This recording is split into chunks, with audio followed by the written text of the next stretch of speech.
Today, we're going to talk about counting calories versus counting macros and which is better. And this goes in tandem with our last episode, number 33, where we talked about intuitive eating. But the fact is your body is a complex and intelligent system. It's not only about counting.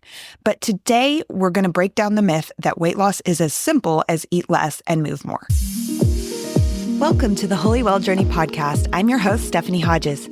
Join us for weekly faith-based conversations on holistic health to uncover practical tips for how to thrive and apply biblical wisdom to our busy modern lives. From fitness to food to fasting, we're here to discover what it means to have a healthy spirit, soul, and body. Be sure to subscribe so you don't miss an episode. So I started out as a group fitness instructor and personal trainer in college about 20 years ago. And I used to say as a personal trainer that weight loss is as simple as eat less and move more. But at the time, the prevailing wisdom was that there are 3,500 calories in a pound, which means you have to create a 3,500 calorie deficit. And that if you could do that over a course of a week, if you're dividing it by 7 days, that means if you create a 500 calorie deficit a day, you're going to lose 1 pound of body fat a week, or lose 1 pound. Actually, there was no guarantee that it would be body fat that you would lose. You might lose your muscle mass or water weight in the time. And also along with that, with creating that deficit, that meant you could create the deficit by moving more or eating less or a combo of both. But over time, I realized that not all calories are created equal, and what you eat can affect your hunger and your satiety, or how full you are. And that ultimately affects the total calories you end up eating. And there have been all kinds of crazy studies done. Like there was one professor who did like a Twinkie diet, and he ate only junk food, but he very strictly controlled the total number of calories, even though he was eating all packaged processed food, and he still lost weight. But for the average person, if you're eating a lot of processed foods and simple carbs, that is going to affect your hunger levels. It's ultimately going to affect how many calories you eat. So that's why it's not just about calories. This is where macro counting can come in handy. And I'm going to explain what that is. And that is kind of the big trend right now on social media. But what we have to realize is diets over time have actually been a way of controlling macros. Like the Atkins diet was about eating mainly protein. The keto diet was about eating mainly fat. And those have been more recent ones, but even in the 80s and 90s, we were about lowering fat as much as possible. And what that caused was for people to add a lot of sugar to a lot of foods. And then we ended up eating too many carbs. And there was a lot of weight gain that happened because of that. So before we talk about carbs, I do want to mention what we talked about in episode 33. We talked about intuitive eating. And intuitive eating is both a formal program and a book that has 10 principles, but it's also just kind of a general idea of intuitive eating, that we want to be very mindful when we eat. We want to be mindful about our decisions of what we eat and how much we eat. And that we want to get out of a diet mindset where we're constantly thinking about food and weight loss in an unhealthy way. And that's important that we have the right mindset around food, that we're mindful about what we're eating, is that we do also need to think about the quality of food that we're eating. It's not just about the numbers and getting the numbers exactly right. It's about using your common sense that vegetables, fruits, whole grains, least processed foods are the healthiest ones for you. So you also may want to refer back to some of our Daniel fast episodes, because the Daniel fast is restrictive, but people feel so much better when they do the Daniel fast because they've cleaned up their eating so much and gotten the processed and packaged foods out of their diet. And over time, you may not want to be so restrictive that you're eliminating all animal products, but it does set a really good foundation for just cleaning up your diet in general. So there does have to be a little bit of intention and restriction in the fact that we have so much food all around us everywhere we go that is not very healthy for us. Again, every checkout line has candy and it has chips, and that might be obviously at a grocery store, but then it's also going to be at like a craft store or an office supply store. It's like Home Depot, like everywhere you go, they have junk food right when you check out. So you do have to be willing to say, oh, intuitive eating doesn't just mean that I see something and it looks good and I want to eat it, so I do. You do have to have some boundaries about eating foods that are healthy. So before I transition into talking about counting the macros, I do want to drop a little bomb on you, some personal news. Some of you may have heard it other places, but well, first I want to say November was the 1-year anniversary of this podcast. I started it in November 2023, and I started out publishing an episode every single week, super consistent. in the beginning. And then in May, I got a full-time job as a health and wellness coach for another company. And that consumed so much of my time. I got a little bit more sporadic about when I was posting. It wasn't every week anymore. Then in November 21st, I had a pretty major health crisis and discovered that I have a brain tumor. And I know that's heavy news, but God has really been with me through it all. And I am going to share some more things related to that in the future. But one reason I want to mention it right now is because if you go to holywelljourney.com, you will see in the menu a page called Healing Journey. And if you go there, you will see a lot of my personal story. I am sharing some personal parts of that story, but I am a private person and I do have boundaries. So I'm sharing some, but not all. And there are certain things that I kind of need to walk through them myself and process them before I share them publicly. However, you will find on that page some updates and some prayer points and ways that you can be praying for me. And I do really, really appreciate that. But the other part of it, the reason why I'm mentioning it is because when I went to this full-time job with the health and wellness coaching company, counting macros and logging all your food in MyFitnessPal, which is an app, but that is a really big part of our program. And it's a really essential piece to helping women lose weight, get in shape, get in the best health and wellness of their lives. So knowing exactly what you eat is very important to that because a lot of times we do eat mindlessly. And so by logging, you're able to be accountable and to recognize all that you're actually eating. Now, you don't want to become obsessive about this where it's all you think about. And for some people who've had disordered eating in their past, and it could be a full-blown eating disorder or preoccupation with food over time, this may not be the healthy thing for everybody mentally and emotionally. But if you can see it as information that's helpful to you with that type of mindset around it, that can be very helpful for a lot of people.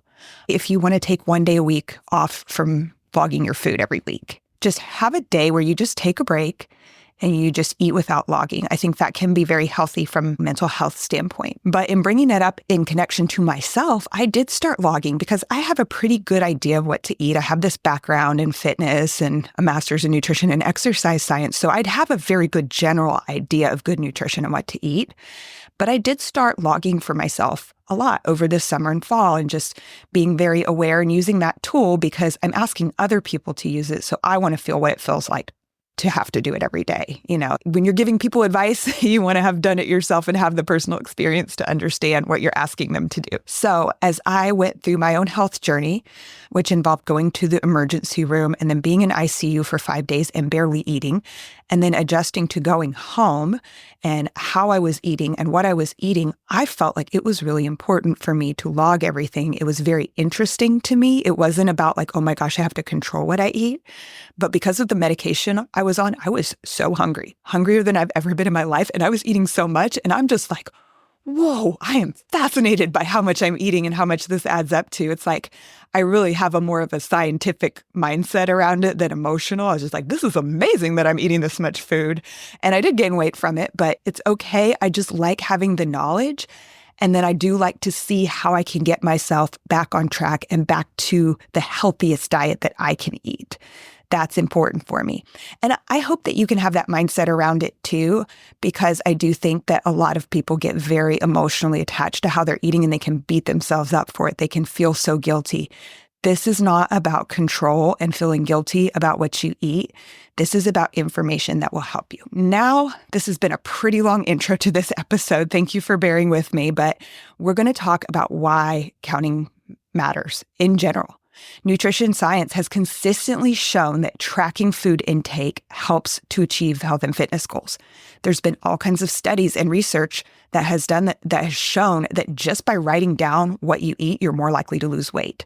Even if you don't know about macros or calories, just specifically by being accountable to write down everything that you eat can help you lose weight. Then if you go down the research paper rabbit hole, you will find so many studies that talk about tracking calories versus tracking macros or protein and what is better.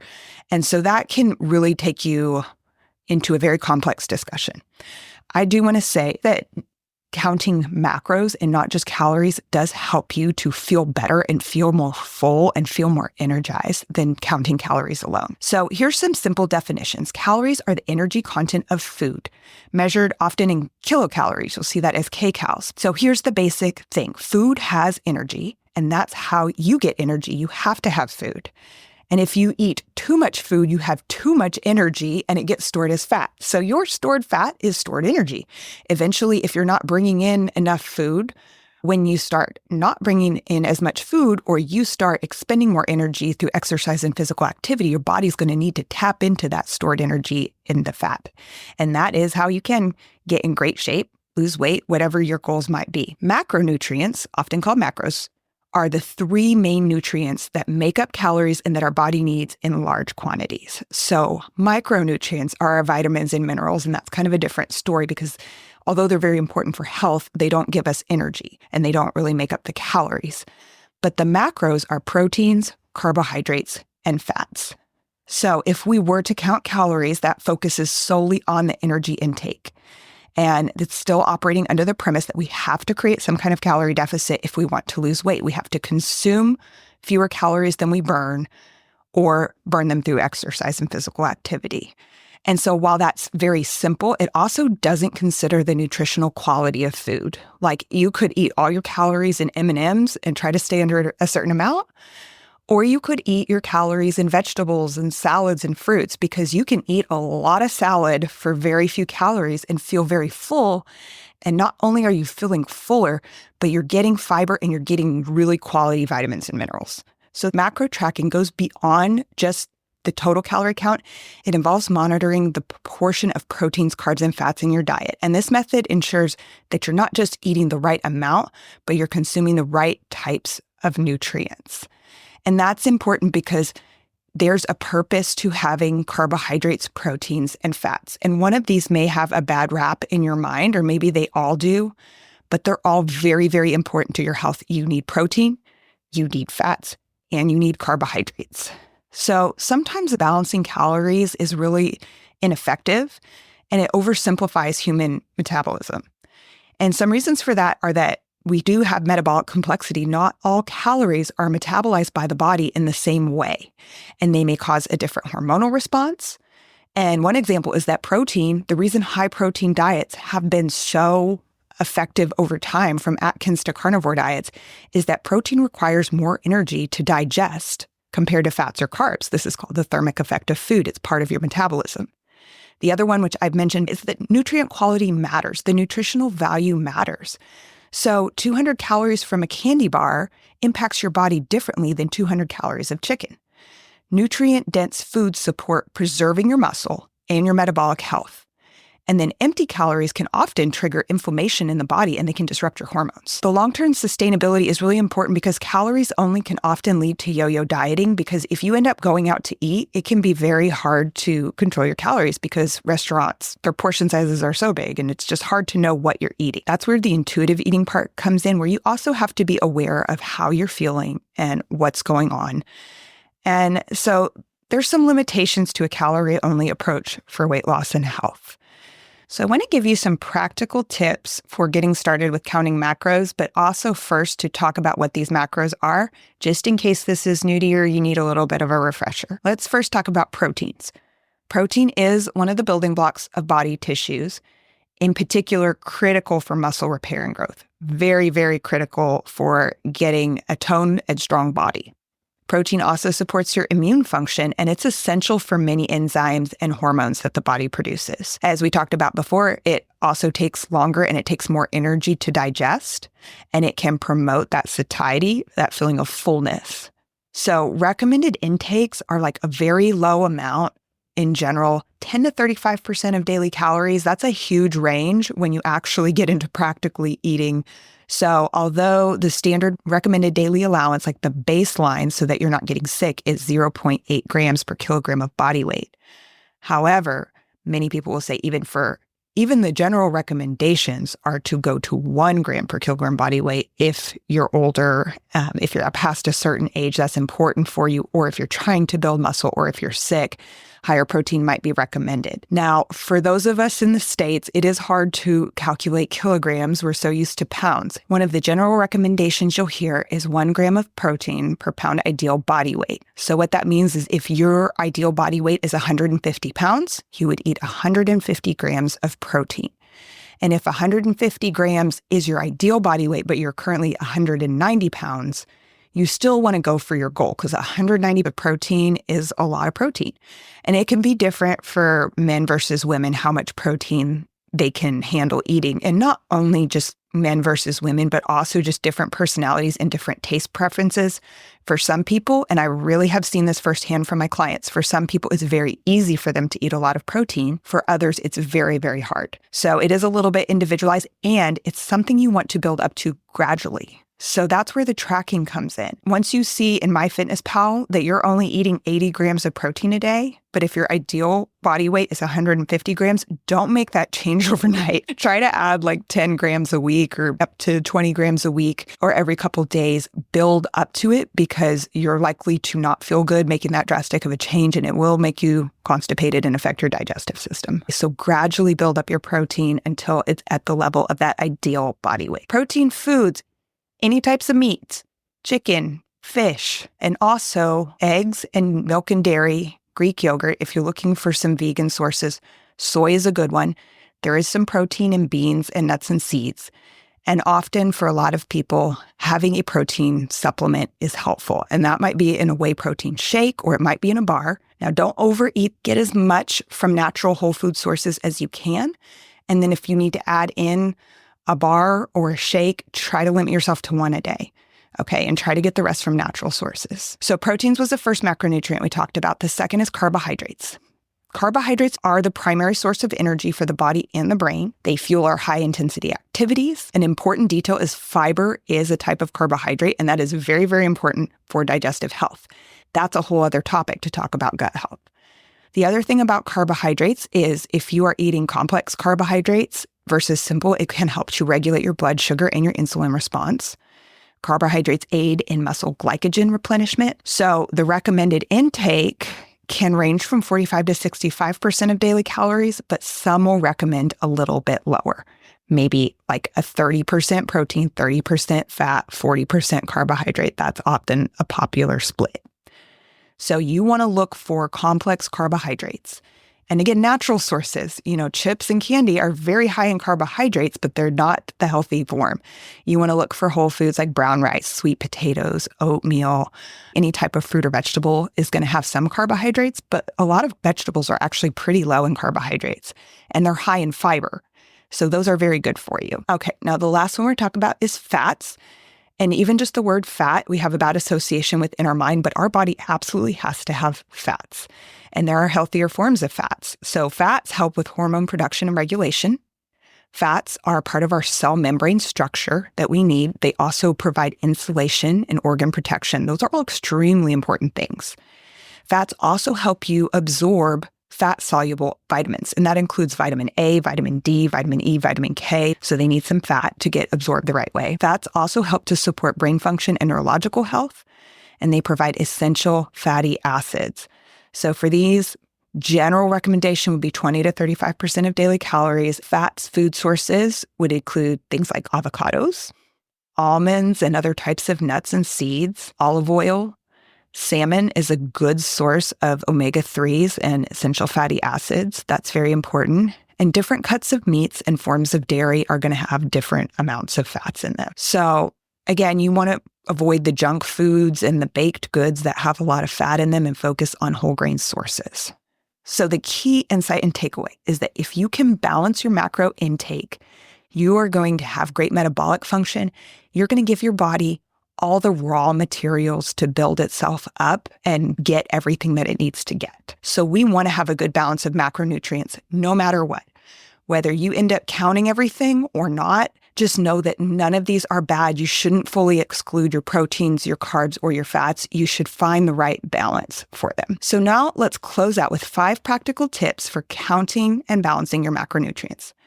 Number one, you really do need to use a tracking app because otherwise it's just too much math. It is too much to calculate with pen and paper. So I highly encourage you to use a nutrition app. There's MyFitnessPal, Lose It.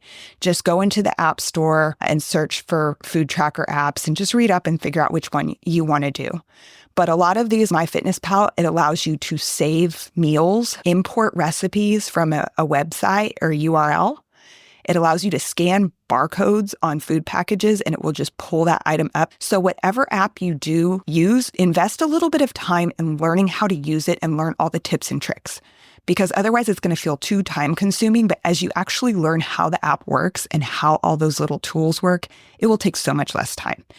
Also remember, it's going to take more time in the beginning, but once you get some practice under your belt, it will take much less time later on. The second tip is to get a food scale, which is very cheap, $10 or less, and weigh your foods. And also to learn, okay, so weighing your food is just the best, easiest way to make sure your portion size is exactly right. And for some foods that they, don't exactly fill up a cup, weighing them is just easier and more accurate. So get a food scale. But part B is also to learn how to estimate portion sizes. And you can just Google search this and look it up, and you'll find just ways to estimate, like using a hand measurement method, where the size of your palm is a good protein portion, your thumb is a good fat portion, a cupped hand for carbohydrates. So have those visuals in mind, but use your scale when you can. And the more you use your scale, the more you're going to learn how to eyeball and estimate portion sizes going forward. You're going to know for certain things that you eat regularly, okay, this one portion looks like this. The third step is to meal prep and plan in advance, because what happens to a lot of people is they start tracking their food and then they're frustrated every day because I didn't get it right and I went over, and they'll be tracking breakfast, snacks, lunch. By the time they get to dinner, they realize, oh my gosh, I'm going to go over no matter what. So they're not being complete every day. So track in advance. Most of these tools, you can go ahead a day and you can put in what you're going to eat. I did not want to do that for the longest time because I love flexibility. I don't know what I'm going to be in the mood for. I'm going to maybe change my mind, but just give it a try. Plan in advance, and then you actually realize it makes your life simpler. And you might have heard of decision fatigue, and it's where we have so many decisions to make throughout a day, we get really tired with it. So I actually found that I appreciated already having a plan in place, and I am using foods that are in my house that are foods that I like. So it's not like I'm forcing myself to eat something awful. I've just planned in advance so I know that what the right amounts are that I need to eat. This does require some practice, and maybe I'm going to do a podcast on that in the future because it is something that I think is really fun to talk about. But tip number 3, meal prep and plan in advance. Number 4 is to understand your personal needs. You might want to calculate this based on your age, your weight, your activity level. Your macro balance might depend on your specific fitness goals.